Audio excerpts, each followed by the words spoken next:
Reciban una cordial bienvenida a ULibro 2019 Palabras Maestras, la 17ª versión de la Feria del Libro de la Universidad Autónoma de Bucaramanga, UNAP. Saludamos a las personas que nos siguen a través de streaming por medio de www.unaptv.com y ulibro.com. En esta oportunidad presentamos Encuentro con autor Será larga la noche. Nos acompaña su escritor Santiago Gamboa. Estudió literatura en la Universidad Javeriana de Bogotá. Es licenciado en Filología Hispánica de la Universidad Complutense de Madrid, España. En París estudió literatura cubana en la Universidad de la Sorbona. Su primera novela fue Páginas de vuelta en 1995. Después vendrían Perder es cuestión de método en 1997, que supuso el reconocimiento de la crítica internacional en sus traducciones al italiano, francés, griego, portugués, checo y alemán, y que Sergio Cabrera ha llevado al cine. Escribió Vida feliz de un joven llamado Esteban en el 2000 y Los impostores en 2002. Es autor del libro de viajes Octubre en Pekín, 2001, y como periodista ha sido colaborador del servicio América Latina de Radio Francia Internacional en París, corresponsal del periódico El Tiempo de Bogotá y columnista de la revista Cromos. Moderando este encuentro nos acompaña Mario Yuris Durán. Estudió Filosofía y Letras en la Universidad Javeriana de Bogotá. Es escritor, editor, traductor, docente y periodista. Exdirector y miembro fundador de la revista El Malpensante.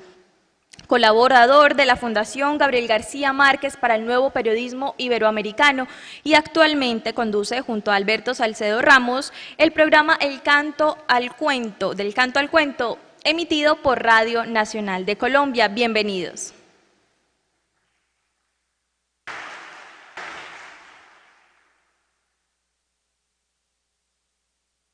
Buenas tardes a todos. Yo quiero aprovechar la oportunidad de esta conversación. Ustedes saben que Santiago está acá porque tiene un libro recientemente, Saludo. Corrígeme si me equivoco, pero es la primera vez que se presenta incluso en toda Colombia, ¿no?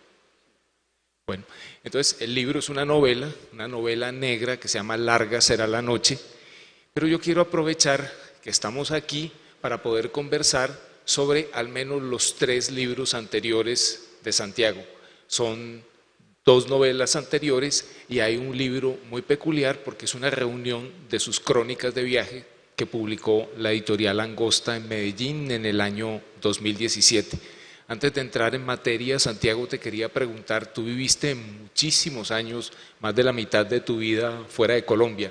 Estuviste en Madrid, en París, en Roma, en la India y en otros destinos intermedios. Ahora estás viviendo en Cali desde hace un par de años, más o menos. ¿Qué perspectiva nueva? Tú nunca te fuiste, pero supongo que estar viviendo ahora de nuevo en Colombia te ha dado una nueva perspectiva sobre el país. ¿Qué estás viendo en este momento? Bueno, muchas gracias, Mario. Buenas tardes a todos. Agradezco muchísimo a la organización del Festival de la Feria del Libro, ULibro, por invitarme y por permitirme pues, venir a presentar aquí mi trabajo. Bueno, sí, Mario, pues yo me fui de Colombia cuando tenía 19 años para España, para Madrid, como estudiante, y después de vivir ahí 5 años y hacer una carrera universitaria, me fui para París, un poco a hacer la vida del que quiere en esos años, el joven escritor que quiere irse a París con la idea de que allá va a pasar algo y se va a transformar en escritor, en eso que tanto anhela.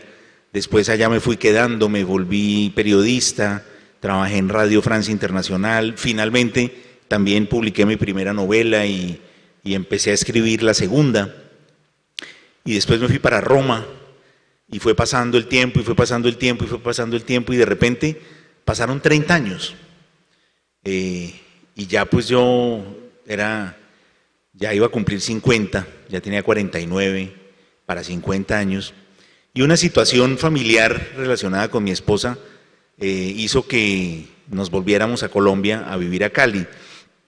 Yo había en ese momento, y bueno, tiene que ver, no sé cuántos de ustedes estaban en la charla anterior del presidente Santos, tiene mucho que ver con eso, con el proceso de paz. Cuando yo me vine para Colombia en el 2015, el proceso de paz estaba en su última fase, había una gran expectativa, y yo recuerdo que en ese momento, cuando yo me vine para Colombia, había mucha gente que regresaba.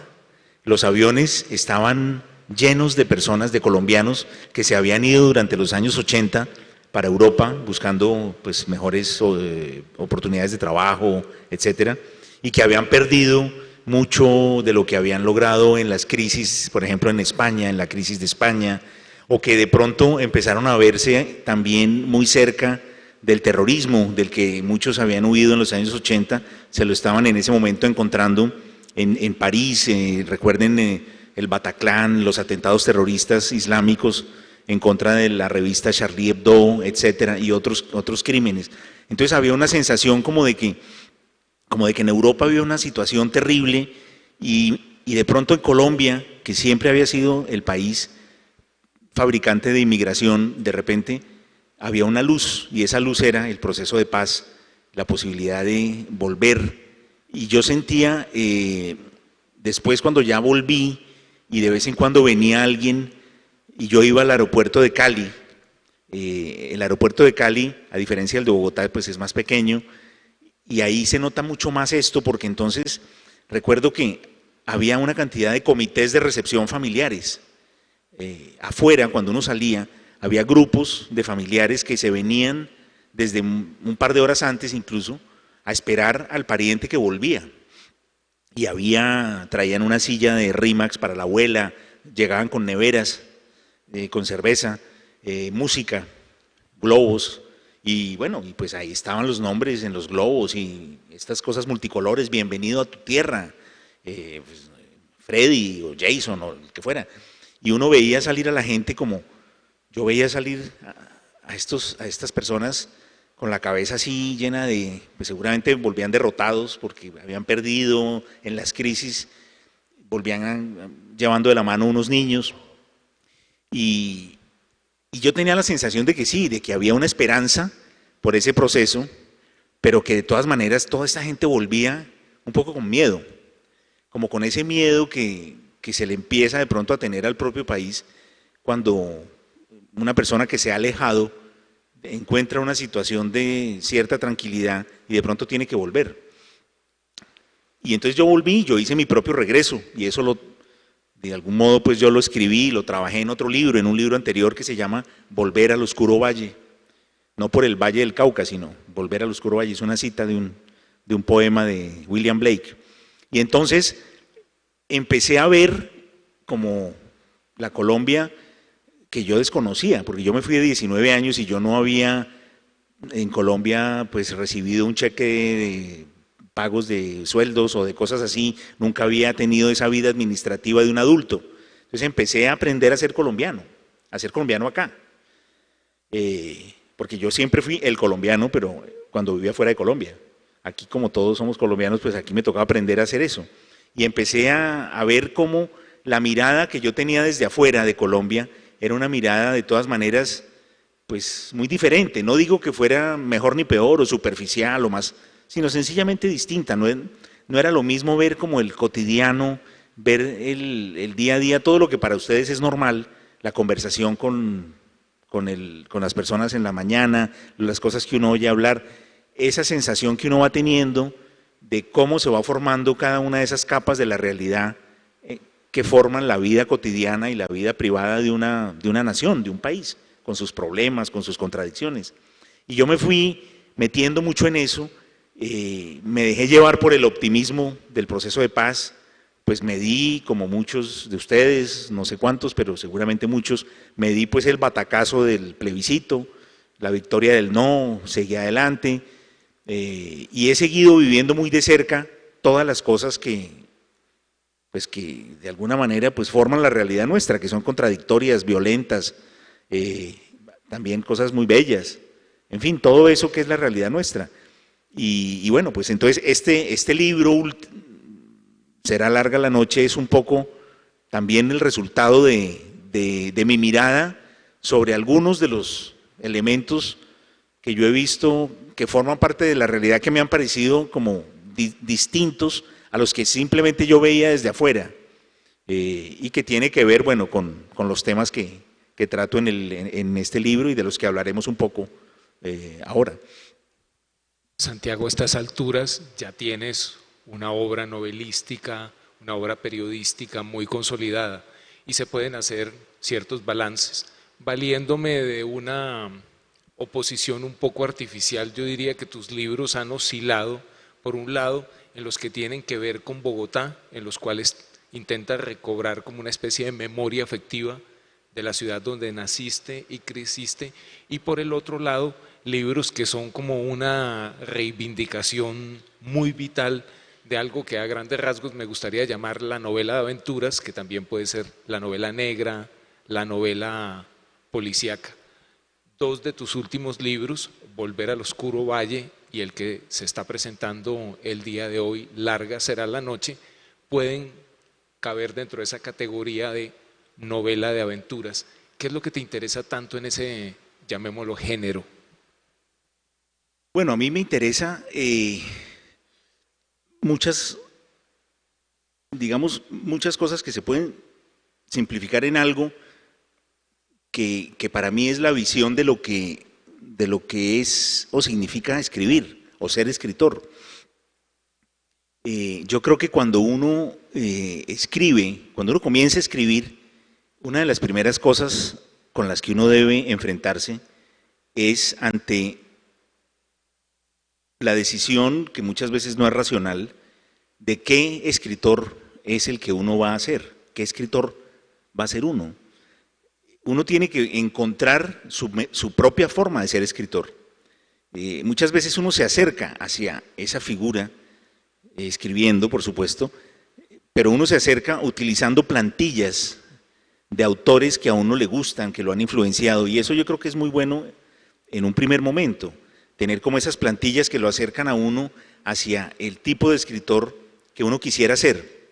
Pero llega un momento en que uno ya tiene que, en realidad no es una decisión que uno dice, bueno, a partir del lunes a las 7 de la mañana, no, pero es algo que se va imponiendo en uno y uno dice, bueno, yo ya soy este tipo de escritor, yo soy un escritor que va a escribir sobre la realidad presente, no soy un autor de ciencia ficción, no soy un autor de prosa poética, tampoco soy un autor de novela histórica, tampoco soy un autor de novela filosófica.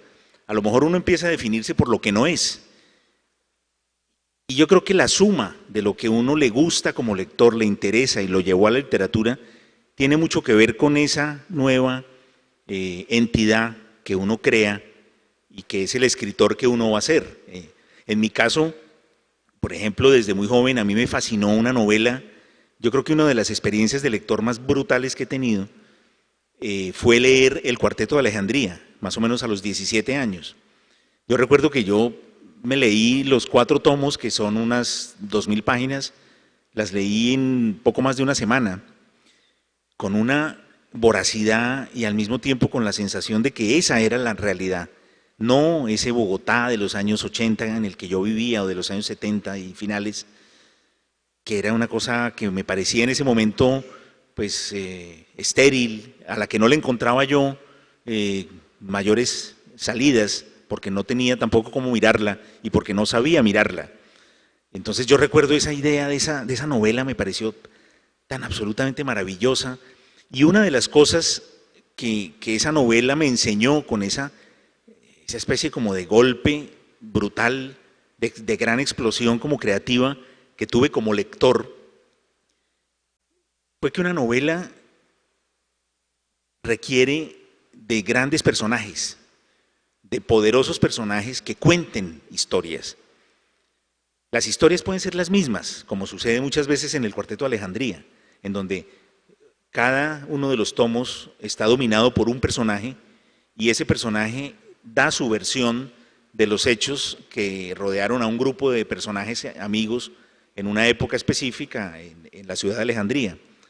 Y entonces, para mí esa novela tenía esa poderosa enseñanza.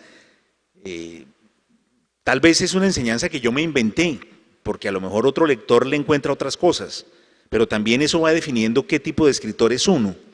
Y entonces para mí las novelas deben ser lugares en donde los personajes deben ser lo más importante, mucho más importante que los argumentos. Después, volviendo a leer y reflexionando con el tiempo, porque uno también no solo tiene un solo libro, yo me aficioné mucho, por ejemplo, y fue para mí muy importante Vargas Llosa, en donde más bien es como lo contrario. En Vargas Llosa los argumentos son más poderosos que los personajes. Y después, entonces yo lo puse en relación con lo anterior y dije, bueno, tal vez puede existir un término medio en donde los personajes tengan poderosas historias. Entonces, tal vez eso lentamente, pues esto verbalizarlo, lo puedo hacer ahora. En el momento en que lo iba viviendo y lo iba descubriendo, pues yo no lo verbalizaba, sencillamente se iba imponiendo. Tal vez eso ha hecho que yo escriba novelas en donde los personajes son personajes un poco marcados, no son personas comunes y corrientes. A mí eso me parece dificilísimo. Escribir una novela en donde como por ejemplo las novelas de McEwan, Ian McEwan, un escritor inglés, las he leído todas, admirado, porque es exactamente lo que yo soy incapaz de hacer, es decir, tener un protagonista que sea pues un tipo de 40 años de clase media, profesional, que vive en Londres, que va a restaurantes una vez por semana o dos, tiene su novia, o sea, una vida como ese tipo de personajes a mí me parece dificilísimo, pues porque pertenezco más bien a una escuela distinta en donde los personajes deben ser personas que hayan vivido cosas como memorables, fuertes, que tengan visiones casi que están en la periferia y no en el centro de la realidad, y desde ahí mirar. ¿Por qué se fue imponiendo eso en mí? Pues yo no lo puedo, no soy yo quien lo puede saber, pero sé que ha sido siempre así. Y entonces, la experiencia de la novela negra, Mario, de la que me preguntas, para mí fue uno de esos elementos, fue el descubrir qué me gustaba en las novelas negras y qué no me gustaba. En todas las novelas negras, digamos, bueno, yo tampoco soy un especialista, en todas las que yo había leído, había algo que me gustaba que era precisamente la capacidad de las tramas de ir dirigidas como un cuchillo hacia el objetivo, en donde no había elementos, digamos, decorativos, donde no había elementos anecdóticos superficiales, sino que todo apunta hacia un final, esa tensión de las historias, eso me gustaba. Pero lo que no me gustaba era que precisamente los personajes fueran como tan esquemáticos.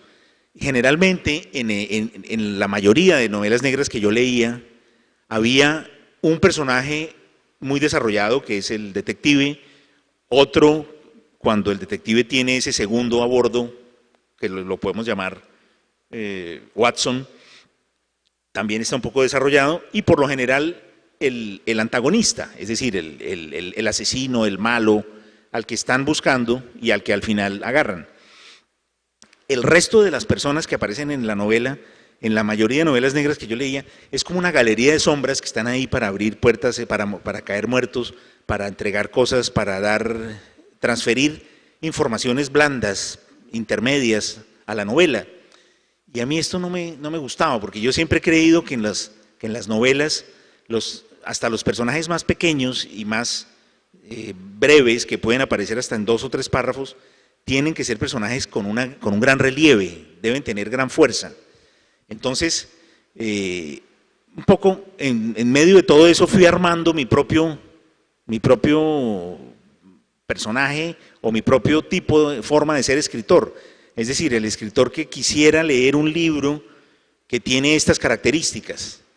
Al fin y al cabo, pues, en el fondo yo creo que ser escritor es eso, es encontrar el libro que uno quisiera leer y que no existe, y que es la suma de todo lo que uno quiere encontrar en un libro. Obviamente no existe porque solo lo puede escribir uno, y luego pues escribirlo. Entonces, en mi caso, mi relación con las historias y con los personajes poderosos y fuertes, inclusive en algunos libros anteriores, mi apuesta era ya muy radical, era sencillamente, yo inventé una especie de alter ego mío, que lo he llamado el cónsul, para que se siente y escuche a los demás, y él es el que cuenta. Pero en el fondo la novela se arma de lo que los otros le cuentan, ¿no? Como una forma un poco ya más radical de hacer el tipo de novela que he querido y que es un poco la suma de todas mis obsesiones como lector, ¿no? Hace un momento mencionaste que el título de Volver al Oscuro Valle pertenecía a William Blake. En Larga será la noche se repite la situación. Eso es un verso de un poeta español que se llamó José Ángel Valente. Me llama la atención en muchos de tus libros, sé que siempre has tenido gusto por la poesía, pero en el caso de Volver al Oscuro Valle, entreverada entre los distintos capítulos de la novela, hay una biografía del poeta francés Arthur Rimbaud. Cuando leí el libro, eso me llamó la atención porque no recordaba que fuera un poeta tan de tu gusto, que hubieras investigado tanto, que perfectamente se podría aislar esos capítulos y construir una pequeña y magnífica biografía sobre Arthur Rimbaud. En la figura de ese poeta, ¿qué encuentras que te resulte tan atractivo? Bueno, a mí me fascinó la vida de Rimbaud y su poesía, digamos, desde mi época en Francia, e inclusive desde antes. Cuando viví en España, pasé 5 años con un poeta español, Miguel Ángel Velasco, y que fue un poco mi gran profesor en poesía. Era un poeta tremendamente radical, era un poeta pues que era solo poeta, no era nada más en la vida que eso. No era pues un poeta funcionario como muchos otros, o un poeta profesor, o un poeta, no. Él era única y exclusivamente poeta. Y él me transmitió una emoción y una fuerza por la obra de Rimbaud que después conservé, y después cuando me fui a vivir a Francia me interesé mucho más por la vida Pero una de las cosas que me interesaba de Rimbaud, y es el motivo por el que está en el centro de ese libro, es que Rimbaud es para mí el primer viajero del siglo XX, desde el siglo XIX. O sea, Rimbaud no viajaba como viajaban los escritores franceses anteriores a él, como viajó Flaubert, por ejemplo, que era yendo sobre todo a los países del norte de África y haciendo un viaje que en principio tenía una idea cultural, pero que en el fondo lo que escondía era que ellos iban a esos lugares, a los países, a Egipto, países que ellos consideraban exóticos, un poco dentro de esas normas e ideas del exotismo definidas por Said, en donde en realidad de lo que se trataba era de ir a comprobar lo que para ellos era su superioridad cultural, su superioridad muchas veces casi inclusive racial. Y entonces eran como grandes viajes de aprendizaje que en el fondo lo que escondían era eso, era que ellos se iban allá para confirmar su majestuosidad y su enorme diferencia histórica con respecto a una serie de países que ellos consideraban prácticamente bárbaros y que en esos años inclusive incluían a países como Italia y Grecia, por ejemplo, que hoy pues forman parte de la Unión Europea, pero que en esos años eran considerados igual desde ese punto de vista de esos viajes de exotismo, como consideraban a Egipto o a Túnez. Pero Rimbaud no viajaba así. Rimbaud viajaba como los inmigrantes colombianos que yo conocí en París en los años 80 y 90. Rimbaud viajaba para buscar trabajo, para vivir mejor, para triunfar comercialmente, para volver después a su casa y mostrarle a su mamá que no era un bueno para nada, que había hecho bien las cosas. Entonces Rimbaud era el viajero que se iba en busca de una nueva vida para construir un futuro económico y regresar triunfante. Es decir, eran los inmigrantes que yo conocí en los años 90. Entonces, cuando yo pongo la vida de Rimbaud en el centro de una novela que habla sobre inmigrantes que regresan, también habla de una joven poeta colombiana que ve y dialoga un poco con ese joven que fue Rimbaud como poeta y que nunca Rimbaud fue poeta de otro modo, porque él dejó de escribir hasta donde sabemos, pues más o menos a los 19 años. Porque Baudelaire, claro que Baudelaire también era un gran poeta, pero Baudelaire era como el viejo poeta que se las sabía ya todas, porque pues se pasó la vida entera y era además un aristócrata, se pasó la vida entera escribiendo. En cambio, Rimbaud escribió durante un periodo muy breve de su vida y luego abandonó. Entonces ese era como el prototipo del poeta joven Entonces, a través de él cuento también la vida de una joven poeta colombiana que por el camino de la inmigración se escapa de un recuerdo terrible y se va, y después regresa. Y la idea del regreso también la veía yo como desde el espejo de Rimbaud hacia nuestra época, porque de alguna manera Rimbaud murió queriendo volver. ¿Pero a dónde? Bueno, en el caso de Rimbaud, a Abisinia se llamaba en esa época. Pero en el fondo lo que yo aprendí con Rimbaud, y que después los personajes de la novela que regresan a Colombia y no reconocen nada, también viven, es el hecho de que volver, el deseo de volver y la pregunta por el volver, ¿a dónde volver? Es sobre todo una pregunta literaria. Y como todas las preguntas literarias, tiene que tener una respuesta literaria. Muchas veces la realidad, y esas personas que yo les contaba que llegaban y que yo veía en los aeropuertos llegar con un niño de la mano, con la cabeza así, llena seguramente de preguntas, de contradicciones, se estaban dando cuenta de que ellos en realidad no estaban regresando, era como desplazándose otra vez hacia un lugar al que le seguían teniendo miedo, en el que ya no se sentían tan ligados. Yo mismo al volver pasé una temporada muy larga en la que yo me sentía exiliado aquí. Por haber regresado me sentía como en exilio. Y yo me preguntaba, ¿pero en exilio de qué y de dónde? ¿No?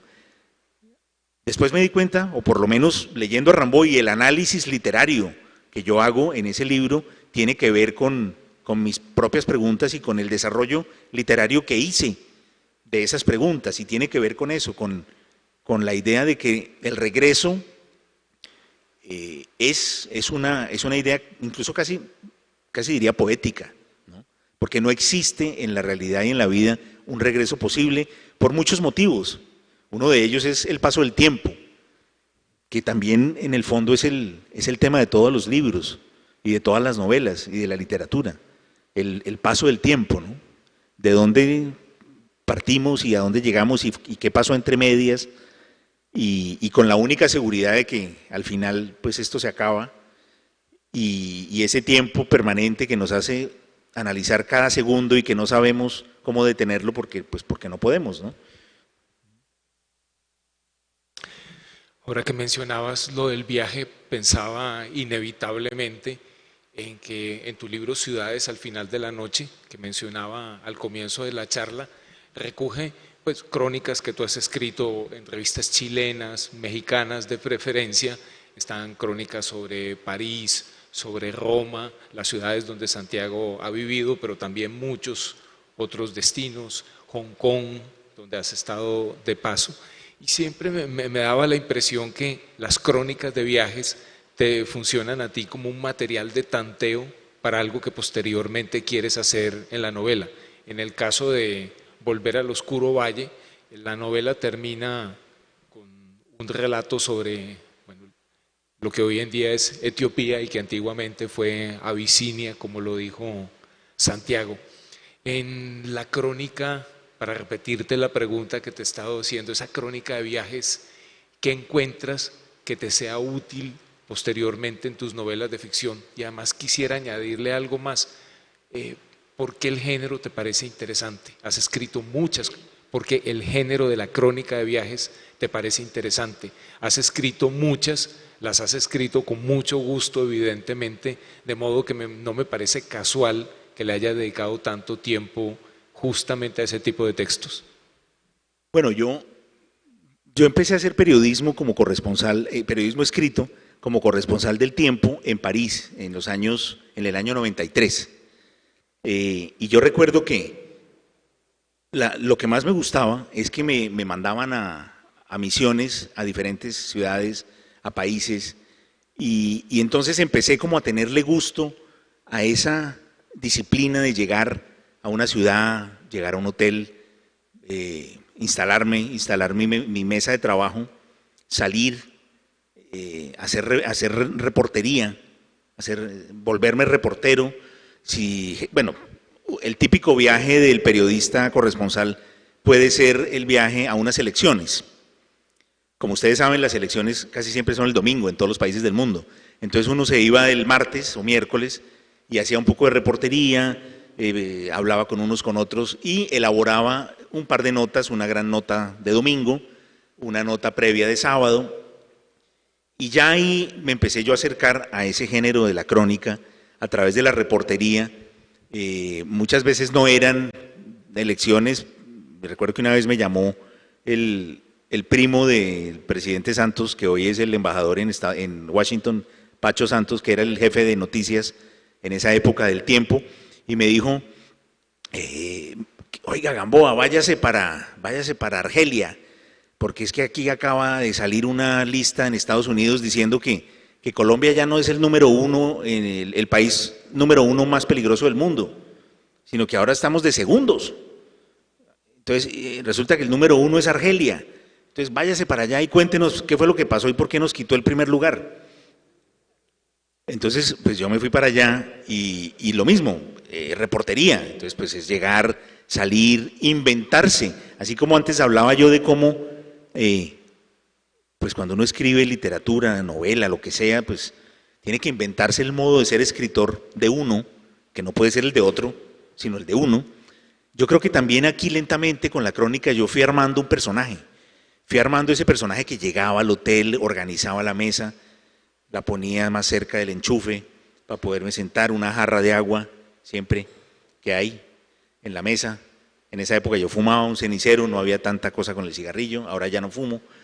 Y entonces armaba mi espacio y luego me salía a la calle y cada uno arma su método. Entonces yo, por ejemplo, me fui inventando una regla para mí, que es que siempre hay que dar una vuelta por la calle de atrás del hotel.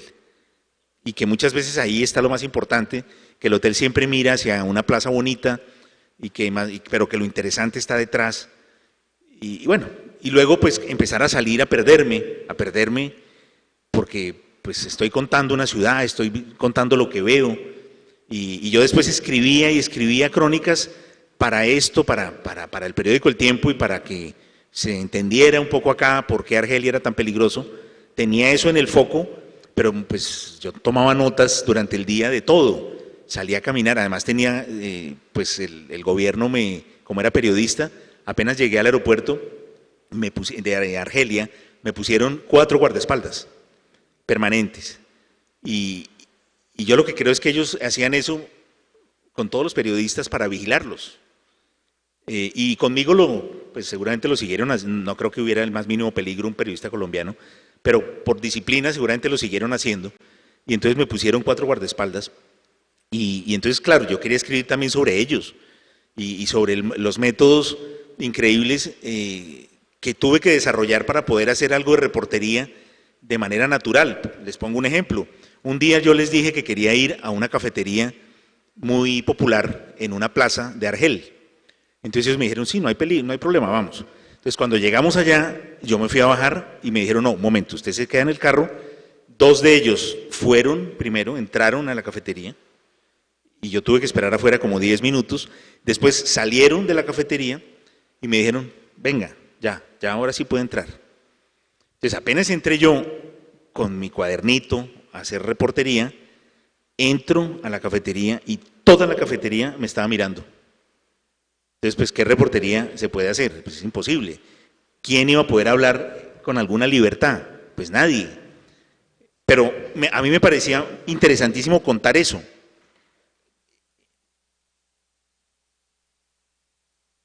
Importantísimo. A mí me parecía interesante contar eso, contar que yo fui hasta allá y no pude, contar lo que les estoy contando, porque eso también describe una sociedad y también describe... Después entonces ya dejé de ser corresponsal y me quedó esa pasión, la pasión por ir a un sitio, porque una de las cosas, cuando yo era corresponsal en París, una de las cosas que yo sentí y a la que le doy mucho valor, y seguramente los jóvenes periodistas o que estudian periodismo tienen que tener esto muy presente, es que el yo, la primera persona en un periódico, es algo que se va ganando con el tiempo, es decir, la opinión, el poder contar desde uno, cuando uno lleva un año escribiendo en un periódico todavía no lo dejan, le dicen no, cuéntenos esto de la manera más fría, usted no se meta, cuéntenos lo que pasó y cuáles son los resultados, es decir, o si es una entrevista, háganos un perfil de la persona y después lo que dijo. Nunca, jamás meterse uno, porque eso es un proceso que el periodista se va ganando, o por lo menos así lo percibí yo siempre, que uno se va ganando con su trabajo el derecho después a un día escribir yo vi esto. Entonces a mí me fascinaba eso de las crónicas, el poder contar desde mí. Y cuando dejé de ser corresponsal, pues fue la libertad absoluta porque dije voy a empezar a escribir crónicas, pero ya ni siquiera sin ningún objetivo periodístico preciso. Y bueno, como pues tampoco yo no soy una persona pues, rica ni de patrimonio familiar, pues me tuve que inventar una forma de que eso fuera un trabajo. Y logré convencer, gracias a mis libros de literatura, que me dieron un cierto prestigio, la revista Nexos de México y el Mercurio de Chile, se unieron y me contrataron como escritor de crónicas. Entonces ya yo podía ir a cualquier parte y entre ellos más o menos me pagaban todo y luego me pagaban en los artículos y se volvía pues una forma de trabajar. Y así, por ejemplo, fui a Etiopía, que era un sitio al que yo quería ir, todavía no había pensado en escribir sobre Rimbaud, pero uno de los primeros lugares a los que fui a Etiopía y allá me fui a la casa de Rimbaud, donde vivió él, que todavía no se sabe bien cuál es, y allá leí toda la obra de Rimbaud otra vez, tomé notas, caminé, escribí, en fin, todas las cosas que me llamaban la atención, y para mí eso es como el placer más grande que hay, pasarme el día caminando y tomando notas en una libretita pequeña, y después por la noche llegar a la habitación y empezar como a desgravar o a darle forma escrita a esa libretita que yo creo que si cualquier otro encuentra la libretita no logra entender qué es lo que pasó ahí, porque la libretita de uno cuando viaja pues yo creo que es como algo muy, muy personal. Uno hace flechas, un nombre, después un dibujito, después una frase, después algo que uno oyó en un bus, un diálogo. Yo voy armando así y después con la memoria, con la cosa, armo mi crónica.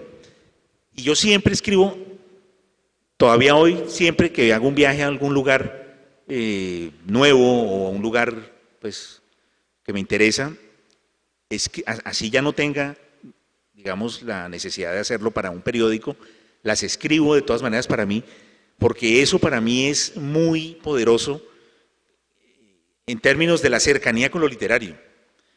El viaje para mí siempre fue, para mí el viaje no es alejarme, sino acercarme, como acercarme a algo que tiene que ver con la escritura, con algo que tiene que ver como con un centro en donde yo siento que están historias que yo quiero contar, ¿no? Por eso me gusta tanto ese verso de Rimbaud que dice, y en la aurora, armados de una ardiente paciencia, entraremos en las ciudades espléndidas.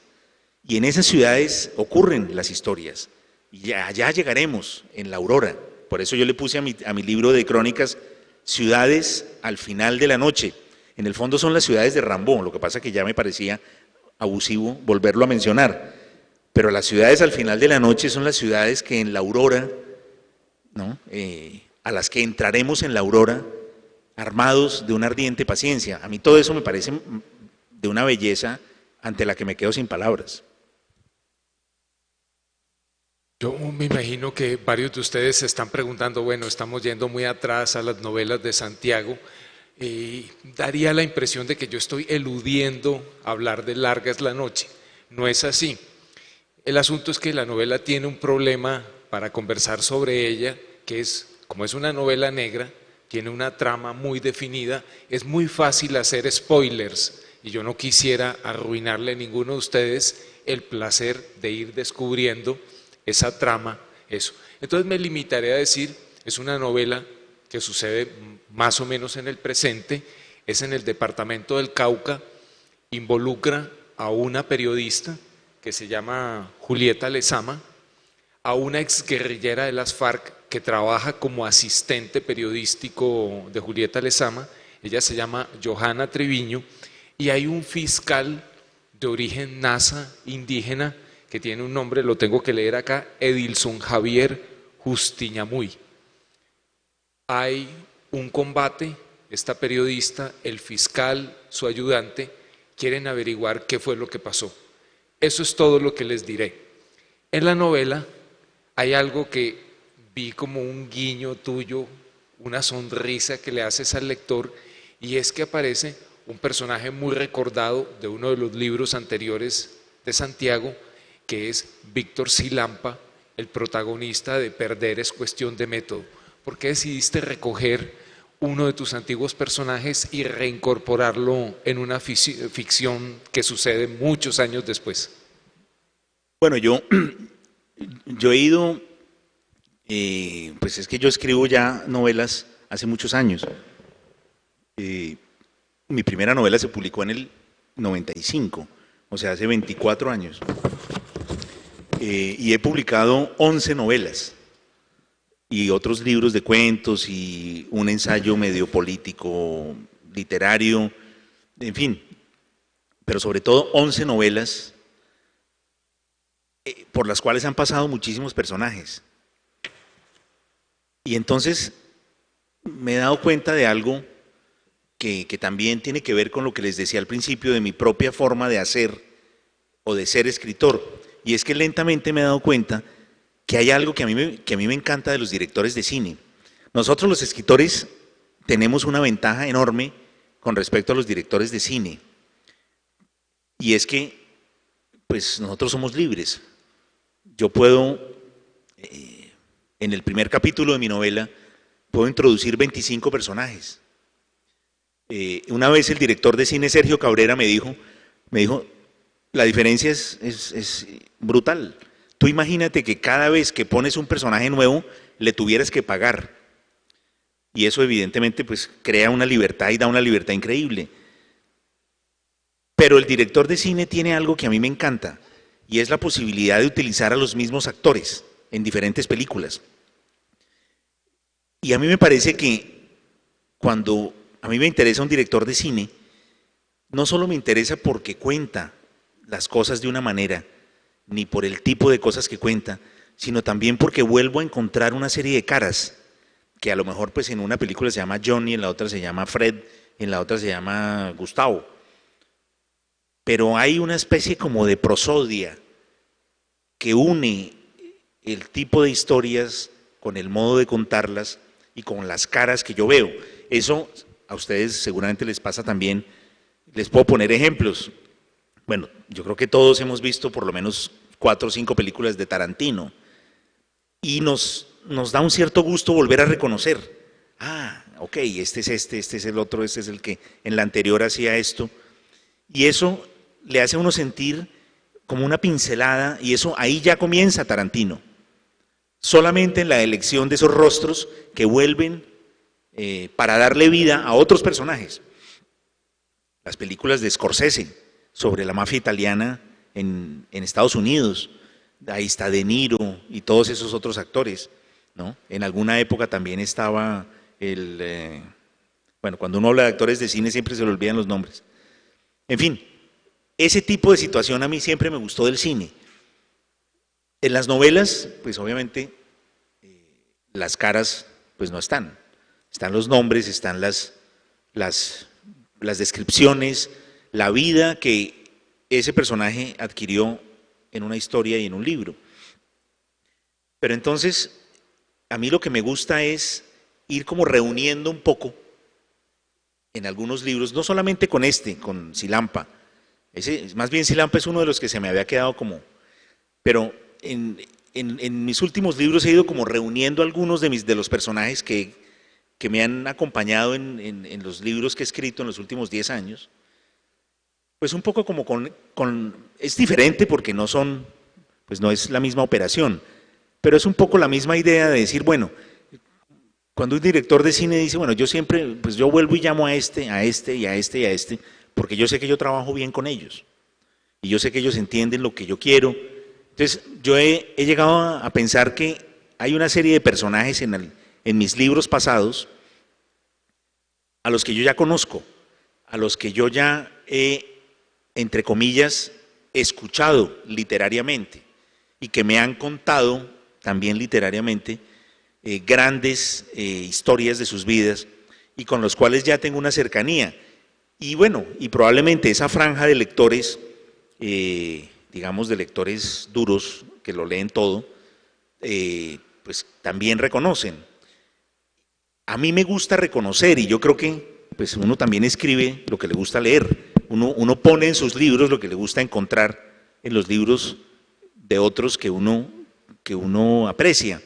Entonces, pues, como autor también he querido que eso pase en mis libros, probablemente pensando en mí mismo, en lo que a mí me gusta como lector, y en esa franja de lectores que de pronto van a encontrar ahí un personaje conocido, y a mí también me produce una cierta sensación como de solidez utilizar pues personajes que ya he utilizado en libros anteriores y que más o menos yo ya sé con ellos que las cosas salen relativamente bien, ¿no?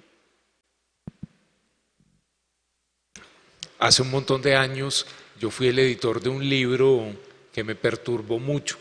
Es un manual forense que hizo un distinguido cirujano de la Universidad Nacional que se llama Nelson Fredite. No, es se llama Nelson Telles Rodríguez, se llama. Y ese libro me perturbó mucho cuando lo hice porque, bueno, todo lo que le puede pasar a un cuerpo humano en accidentes o en crímenes, pues es prácticamente infinito. Y las fotos, pues realmente le producían a un choque inmenso. Luego me di cuenta que ese libro sería muy útil para un novelista colombiano, porque mucho de lo que pasa en nuestra realidad estaba descrito en términos, digamos, científicos magníficos ahí. Digo esto porque en el libro de Santiago yo siempre me fijo en esos detalles, a un conocimiento impresionante de balística.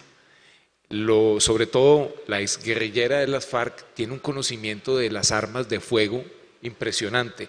Digamos, en un momento le hablan a uno del calibre de una bala, que es una metralleta .52. Me preguntaba, ¿dónde aprendiste todo eso, Santiago? Bueno, hoy tú sabes que hoy uno puede pues llegar al conocimiento de una manera muy rápida.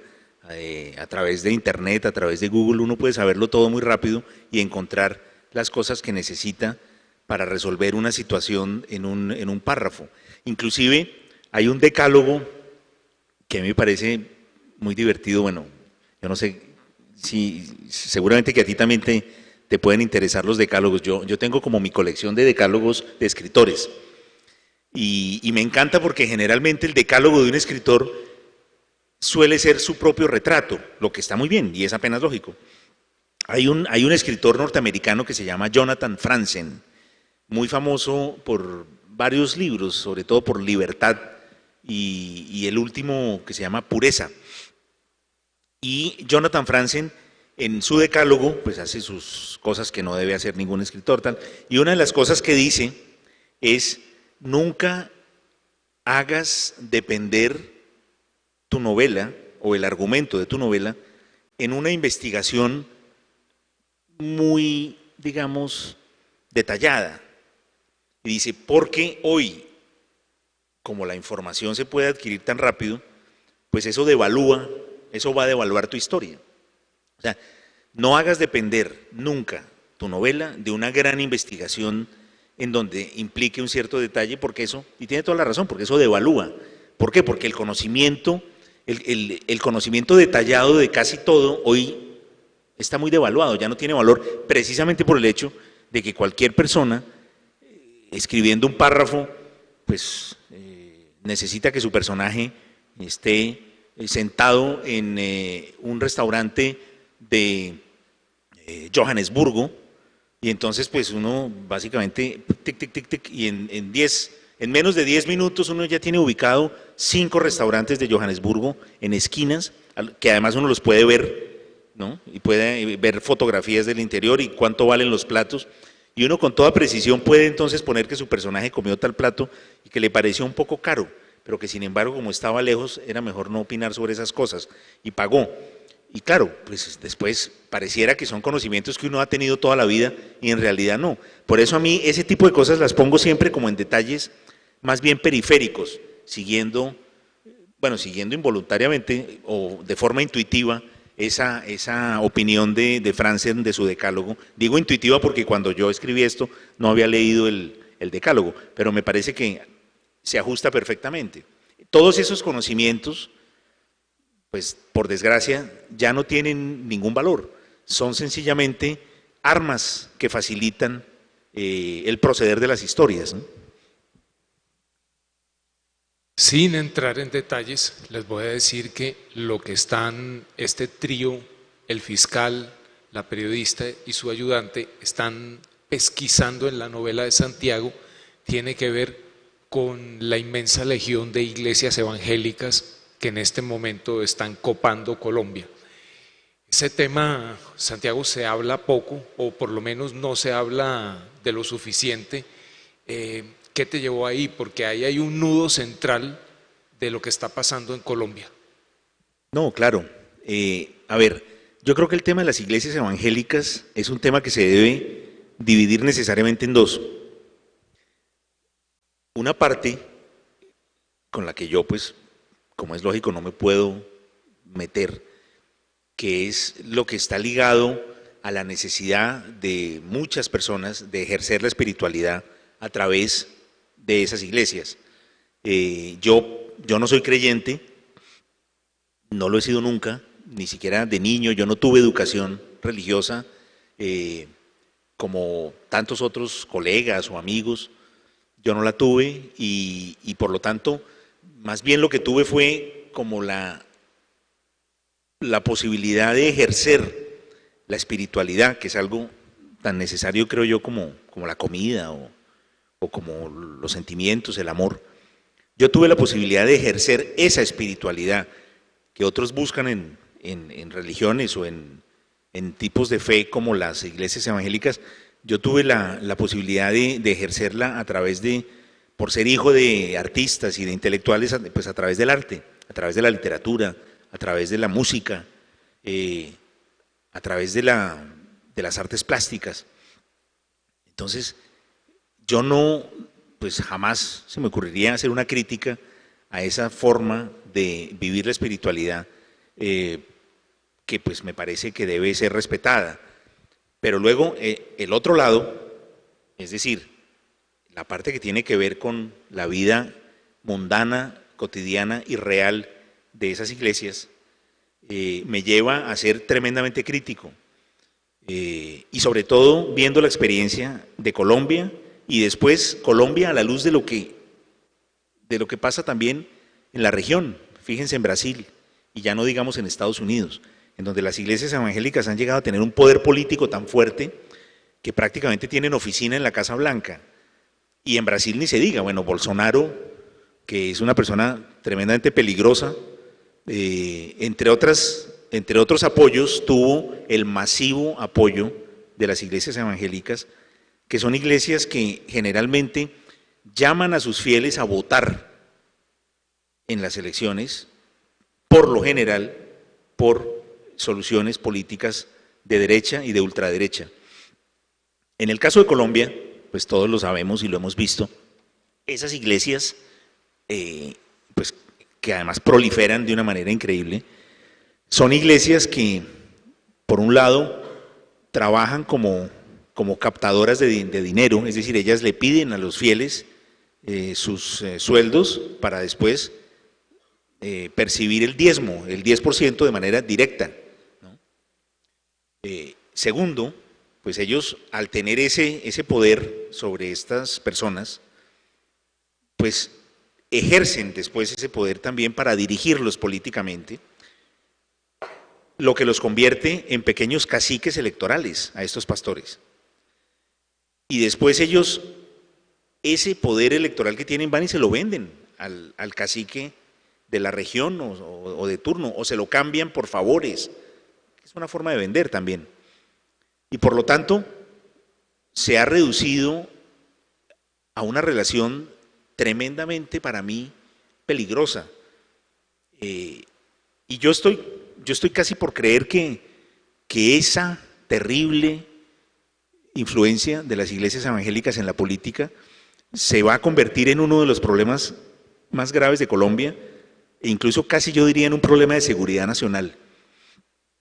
Piensen ustedes que una persona que vota en unas elecciones como pasaba con la parapolítica. Una persona que vota con una pistola en la cabeza, alguien lo está amenazando y le está diciendo, si en este pueblo llega a haber un voto por un candidato que no sea este señor, venimos aquí y matamos 10 personas. O sea, quien obliga de esa manera al votante está cometiendo, por supuesto, un delito. ¿Y ese delito en qué está basado? Pues en el desamparo, en la fragilidad de esas personas. Cuando en otras zonas o en otros departamentos del país, el político no llega con una pistola, sino que llega con una bolsa llena de plata. Y lo que hace es comprarle el voto a cada persona que va a votar. ¿De qué se está aprovechando eso? Pues de la pobreza. Y entonces compra el voto y obtiene, claro, es el voto más caro, el que recibe los 50.000 pesos, después pierde muchísimo más, porque el que sale elegido se roba la plata del acueducto, se roba la plata de la educación de los hijos de esa persona, y esa persona sigue en la pobreza. Pero en el caso de las iglesias evangélicas, que le están diciendo a los fieles que voten por este candidato o que voten en contra, como pasó en el plebiscito, en contra del proceso de paz, se están aprovechando de la espiritualidad y de la fe de las personas. Y en muchos casos de la ignorancia. Porque yo conocía gente que iba a votar y decía, no, es que el pastor me dijo que yo tenía que votar por esto. Yo le decía, pero ¿y el pastor qué va a saber si tú votas por eso o no? Si el voto es secreto. No, ella, concretamente una persona, recuerdo, ella me decía, no, pero pues él se entera. O sea, pues, pero ¿cómo se va a enterar? No, pero ¿cómo me dices eso? ¿Cómo se va a enterar? No, sí, porque es que ellos saben. O sea, es decir, es un mecanismo en donde la ignorancia también es parte fundamental. Entonces eso también, para mí, debería ser tipificado como delito, del mismo modo que la pistola o el billete de 50.000 pesos, porque se están aprovechando de una carencia y de una fragilidad de un tipo de ciudadanos. Y además ya no hablemos de los contenidos. En la época del plebiscito, Mario, te acordarás, había iglesias evangélicas que además estaban en pie de guerra contra el gobierno de Santos, que les iba a cobrar impuestos, porque en el fondo muchas de esas iglesias, como dije, son captadoras de dinero. Entonces, ¿por qué a unos los meten presos y a otros no? Y otras iglesias son lavaderos, son lavanderías, ¿no? Ya le contaba yo a Mario hace un rato, yo ya he visto, probablemente ustedes también, ¿no han visto avisos? Yo los he visto ya. Se vende iglesia y con 2.800 fieles, porque son actividades económicas. Y si son actividades económicas, ¿por qué no van a pagar impuestos? Entonces uno ve a estos pastores en Hammers de 350 millones de pesos, paseándose como si fueran narcotraficantes, bueno, no sé, en fin, paseándose como esos personajes, y resulta que declaran salario mínimo. Entonces, pues a mí, es decir, hay toda una situación terrible. Y luego, el chantaje al Estado. Recuerden, durante el plebiscito, yo vi muchos videos de reuniones de iglesias pentecostales en donde los líderes decían, vamos a ir en contra porque Colombia se va a convertir en una república homosexual. ¿Ustedes se acuerdan de eso? Y le decían a los fieles que iba a ser obligatorio ser homosexual y ser de las FARC, si ganaba el sí en el plebiscito. ¿Ustedes se acuerdan de eso? Es decir, ¿cómo puede ser que esto sea una democracia cuando pasan estas cosas? Eso es tan negativo y tan peligroso para la democracia como el paramilitar que llega con una pistola, como el señor corrupto que llega con una bolsa de billetes de 50.000 pesos. Es igual de peligroso. Lo que pasa es que todavía como que ellos están amparados, están parapetados detrás de la libertad de culto, es decir, de esa otra segunda o de esa primera mitad que tiene que ver con este tema. Entonces, a mí me parece que hay que, pues obviamente mi novela no es una novela militante, pero es uno de los temas y yo pienso que sí hay que abrir o empezar lentamente a hacer como un debate sobre eso, ¿no? Sobre hasta cuáles son los límites de estas pues, de estas espiritualidades extrañas en donde hemos encontrado todos esos excesos y toda esa pues, podredumbre que se aprovecha de la democracia para destruirla, ¿no? Entonces, bueno, pues como las novelas, o sea, mi idea era hacer, Mario, y ahí ya en 2 frases, mi idea era hacer una novela negra que hablara sobre problemas como del país que tuvieran que ver, pues no con los viejos temas del narcotráfico, todo eso me parece que ya se ha escrito mucho sobre eso, sino como mirando precisamente, pues yo llegué hace poco de vuelta a Colombia y estoy viendo, estoy sorprendido, estoy fascinado, muchas cosas, pero esta novela responde un poco a eso, a ver un fenómeno que me parece absolutamente peligroso y que crece y se reproduce y hace metástasis de una manera impresionante. Tú mismo me contabas, Mario, que en Buenaventura, en un solo barrio había 43 iglesias evangélicas, ¿no? Entonces, es decir, el cálculo en el plebiscito, el cálculo de las personas que estudiaron y analizaron las votaciones, es que las iglesias pusieron cerca de 1.300.000 votos para el no, con lo cual se volvieron decisivas, puesto que recuerden que fueron solo 53.000 votos la diferencia. Imagínense entonces lo que fue ya después en las elecciones presidenciales, en donde además ellos tenían candidatos, tienen partidos políticos, ¿no?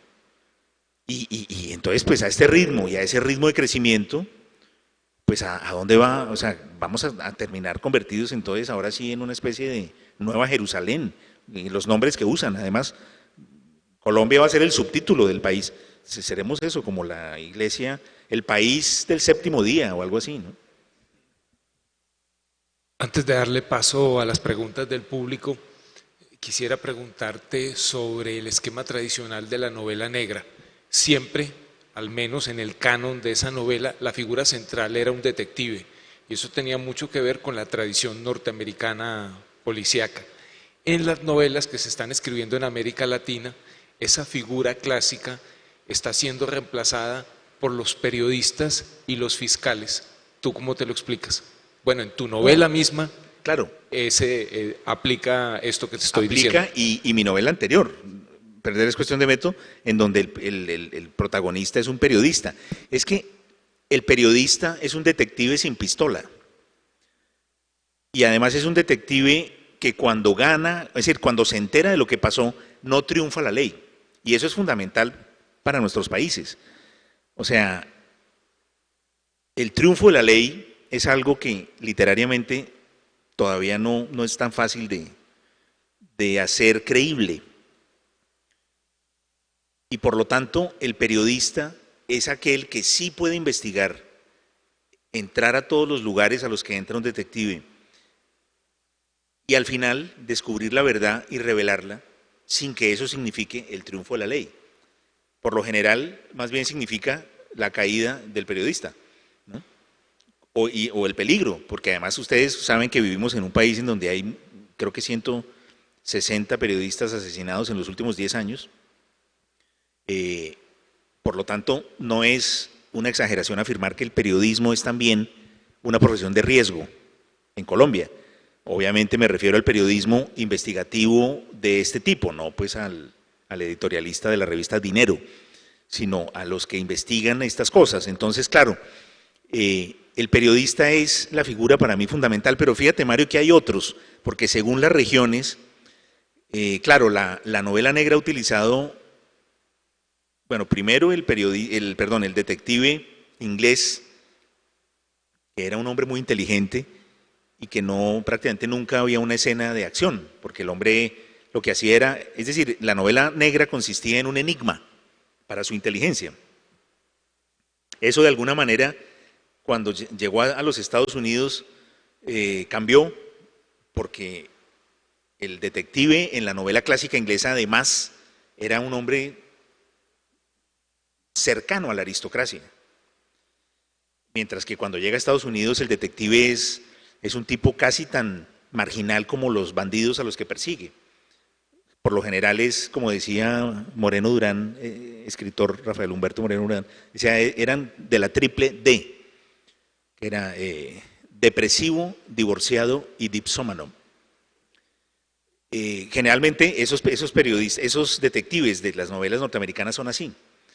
Siempre tienen problemas porque no le han pagado la mensualidad a los hijos, las esposas, las exmujeres los odian, llegan a la casa y abren la nevera y hay un tomate podrido, media botella de whisky, ¿no? O sea, ese tipo de personaje.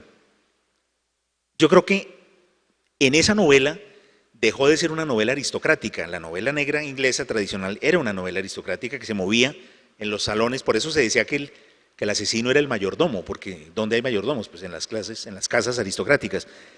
En la novela norteamericana, Dashiell Hammett, Chester Himes, todos esos, no, era más bien como los problemas, las mafias, los asesinatos, los secuestros, y a través de esas novelas uno ya puede hacer una radiografía de la sociedad y de cómo se vivía en Baltimore en los años 30. Es muy fácil ver en esas novelas un retrato sociológico de las ciudades, cosa que no se puede en una novela de Agatha Christie. El modelo que llegó a América Latina es más el de Estados Unidos. Se le agregó en un principio la militancia política. Las novelas de Paco Taibo, el escritor mexicano, que a finales de los 60 comienza con la novela negra en América Latina, es uno de los pioneros, hablaban de los asesinatos de los paramilitares del presidente Díaz Ordaz en Tlatelolco, en el 68, de cómo los estudiantes fueron asesinados y no era cierto que eran peleas entre ellos, era como buscando contar una verdad social.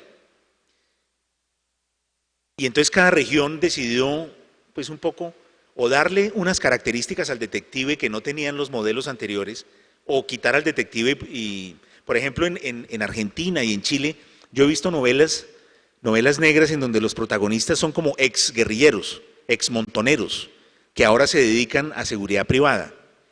Eso he visto mucho. Eso es típico de esa región. Eso, pues, bueno, acá todavía podría de pronto nacer el guerrillero, el ex guerrillero que ahora es detective, pero eso sería un poco difícil de imaginar todavía. Cuando yo tuve que enfrentar ese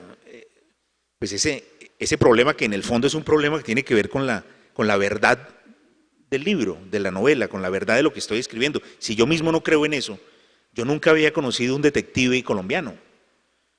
Después conocí muchos, pero me siguió pareciendo que la figura del periodista era mejor. Es más, además a mí, pues tal vez porque fui periodista muchos años en una época de mi vida, pues yo sigo creyendo que el periodismo es una profesión romántica, es una profesión que de algún modo destruye a los que la hemos practicado, pero es una destrucción que también nos da cosas muy hermosas y de alguna manera nos convierte como en poetas o en personas que están viviendo algo que es literario.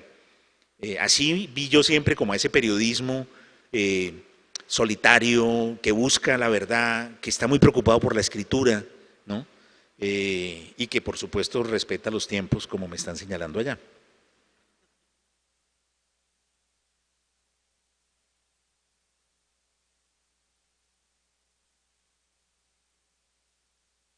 Tenemos 10 minutos.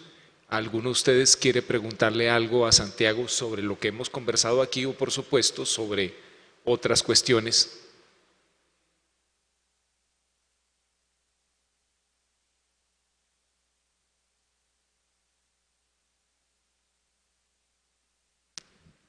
A ver, señor Gamboa, yo lo vengo leyendo de hace un tiempo en El Espectador. Normalmente es cada 15 días, a veces se espacía más, alguna vez salió un domingo. ¿Cuándo va a empezar a escribir todas las semanas? Lo que pasa es que todavía el periódico no es mío. Muchas gracias.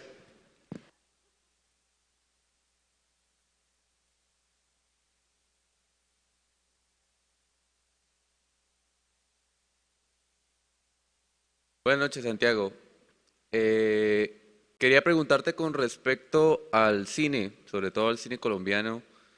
Vemos que en el último tiempo, pues la cartelera de cine colombiano la vemos reducida a un capítulo de Sábado Felices de hora y media. Quería saber qué obras tuyas y de autores colombianos crees que merecen tener una adaptación audiovisual, y si consideras que la adaptación que se le hizo a tu obra de Perder es cuestión de método le hace justicia a la obra original. Gracias. Bueno, muchas gracias. A ver, no, pues qué obras merecen. Además, te confieso, les voy a confesar algo, pero no le van a contar a nadie. Hay una cosa que a mí me molesta mucho, que es ese verbo, el verbo merecer, como se utiliza aquí en Colombia. Es posiblemente la única cosa que realmente detesto, pero no por nada especial, sino por un problema personal. Cuando yo tenía 16 años, yo era una persona muy insegura, y yo me acuerdo que, pues esto es una confesión totalmente privada, me acuerdo que la primera novia que yo tuve, una vez yo escuché, casual y de manera totalmente pues accidental, escuché que la madre le decía a la hermana, mientras yo estaba haciendo visita, pero había ido al baño y por el garaje se oía que la madre le decía a la hermana: ¿y cómo te parece Santiago? Y la hermana le contestó: ay, yo creo que Jimena se merece algo mejor. Entonces ahí a la expresión se merece o merecer, todo eso le agarré como fobia. Yo creo que ella tenía toda la razón. Entonces yo no soy capaz de decir qué cosas merecen, qué libros se merecen, pero entiendo la pregunta. Es decir, tú me estás preguntando obviamente pues qué libros creo yo me gustaría ver pues en el cine. Yo creo que hay muchas novelas que a mí me gustaría ver filmadas con estrategias del cine. Yo no soy tan crítico con el cine colombiano. A mí me parece, por ejemplo, a mí me fascinó la última de Ciro Guerra, Pájaros de Verano. Tampoco soy, es decir, por desgracia tengo un hijo, los que tienen hijos pequeños saben que el cine se vuelve un problema de una prohibición, pero ya está creciendo, o sea que voy a volver a empatar y a desatrasarme. Pero no he visto todo, pero yo creo que hay como un pequeño lenguaje, por lo menos en las cosas que he visto, que se está desarrollando. Y bueno, pues no sé, te puedo decir, sé que se acaba de firmar El olvido que seremos, por un director español, tengo muchas ganas de verla, todavía no se ha estrenado. Hay muchas novelas, a mí me encantaría, no sé, bueno, ya Rosario Tijeras ya se hizo Satanás de Mario Mendoza, no sé, El ruido de las cosas al caer de Juan Gabriel Vázquez, por ejemplo, es una novela que perfectamente podría ser llevada al cine, y que lo que me extraña es que no la hayan llevado ya al cine, además. Pero yo pienso que ese diálogo entre escritores y cineastas está funcionando más o menos bien. El problema del cine es que, es lo que decíamos antes, es carísimo. La literatura es más barata y la pantalla es más grande. Yo de todas maneras meto la cuchara para decirte que la novela que está presentando Santiago hoy perfectamente pudiera dar una magnífica película de acción, no solo de acción, sino que sería una radiografía sobre el país actual sumamente penetrante. Buenas noches. Hágame un favor, quisiera saber, no sé si de eso ya hablaron, ¿cuál fue el hecho que lo convenció a usted de escribir? ¿Y cuál es su búsqueda en la escritura? ¿Cuál es su fin? Gracias. No, yo creo que pues lo que me hizo escribir fue el amor por la lectura, ¿no? Hay un escritor español que yo admiro mucho, Manuel Vázquez Montalbán, que citando, en una entrevista citaba un estudio que decía que las personas que escriben es por una deficiencia de hierro durante la niñez. A mí me encantaría que hubiera una respuesta así, pero no, yo creo que realmente uno escribe porque le gusta leer, y porque le gusta leer a unos niveles en donde ya se vuelve insoportable no vivir ahí todo el tiempo. Entonces uno ya empieza a decir, bueno, yo también quisiera, y lo que más o menos intentaba explicar antes, yo quisiera un libro que tuviera 17% de Kafka, más 14% de Juan Rulfo, más 9% no sé, de Fernando Vallejo, y 11 de Cortázar, y 22 de... Y esas proporciones son distintas en cada uno. Y que además hablara de esto que a mí me interesa tanto, y que contuviera estos paisajes que a mí me gustan tanto, o estas cosas a las que les tengo tanto miedo. Y entonces uno se da cuenta que ese libro que uno quiere que exista, pues no existe, porque uno no lo ha escrito. Entonces ese es el momento, pero ese no es un momento específico en la vida. Es como cuando un aviador por primera vez maneja una avioneta, o cuando un futbolista mete su primer gol. En mi caso, pues se dio naturalmente porque la literatura me fue envolviendo tanto que llegó un día en que dije, yo no puedo, ni quiero vivir ni un solo minuto de mi vida por fuera de esto. Yo creo que eso le pasa a mucha gente. Bueno, tal vez una última pregunta. Una última pregunta. Sí. Qué pena, Santiago. Era para saber si alguna vez en alguno de tus libros o pues textos que has creado te has visto reflejado en algún personaje que has hecho, o te has identificado de manera correcta. Dices, Dios mío, creé este personaje y definitivamente ese soy yo. Perdona, de libros que yo he escrito. Sí, novela, qué pena. De novela. No, pues yo creo que en todos los personajes hay como cosas que yo puedo reconocerme en ellas, pero no necesariamente de manera positiva. Puede haber un personaje que represente cosas que yo odio profundamente, o a las que les tengo miedo. En mi novela anterior hay un personaje que se llama Tertuliano, que es como una especie de fascista, violento, medio paciente psiquiátrico, es decir, que representa una cantidad, un cúmulo de cosas a las que yo les tengo pánico. Y sin embargo hice como un ejercicio, claro, esto parece un ejercicio pues psiquiátrico, pero yo creo que también la novela de algún modo acabará siendo una rama de la psiquiatría, porque pues si ustedes se ponen a ver la cantidad de pacientes psiquiátricos que hay en las listas de autores literarios importantes y menos importantes, es infinita. Uno también escribe sobre eso, como saben todos los que escriben, uno escribe las cosas. A mí una vez me preguntaba una señora en Cali, pero ¿por qué no escribes de las cosas lindas que hay en Colombia? Y claro, pues a mí me da una vergüenza, porque yo siempre he sido terriblemente inseguro de las cosas que hago. Y yo le decía, pero es que yo no, pero es que eso, el que tiene que hacer eso es como la Corporación Nacional de Turismo. Pues yo no escribo con una camiseta que dice Colombia en la espalda. Y de pronto, pues, pero tú eres un escritor colombiano, entonces tienes que también hablar.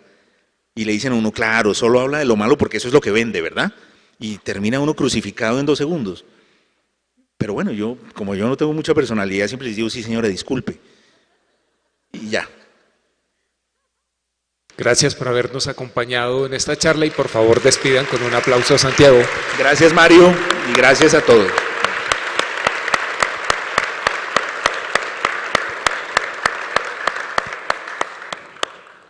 Agradecemos a quienes nos acompañaron en este viaje por la cultura y los invitamos a seguir disfrutando de toda la programación de Eulibro 2019. El invitado de este evento se encontrará realizando una firma de autógrafos a las afueras del auditorio. Muchísimas gracias.